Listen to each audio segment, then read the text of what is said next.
Okay, so we will now be taking a look at question 19, which is telling us to work out the value of 5 quarters all the way, 5 quarters to the power of -2, not all the way.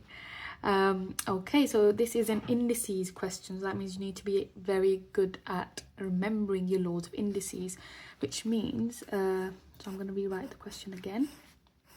Of course, you don't have to do that, but it just helps to write it out yourself. And now that we know we've got a negative index, okay, a negative power, we need to remember what happens when we've got a negative power.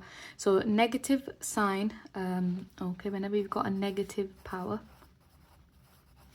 it means that we need to find the reciprocal,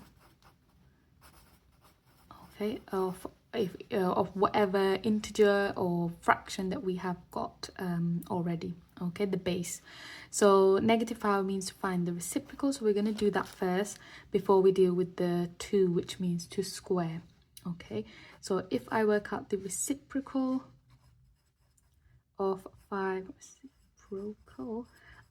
quarters, then that means what I'm doing is I'm just going to be flipping that. Okay, so it becomes, from 5 quarters it becomes 4/5. Okay, and we are still squaring that because that has not gone. We've not dealt with this, we've only dealt with the negative sign so far. So now that I square this, that means I actually need to be squaring my numerator in this fractional indices indices question. I also need to be squaring the denominator as well. So 4 squared as well as 5 squared, it gives me, the top I've got 16, because 4 times 4 is 16. And as my denominator, I've now got 25, which is 5 times by 5.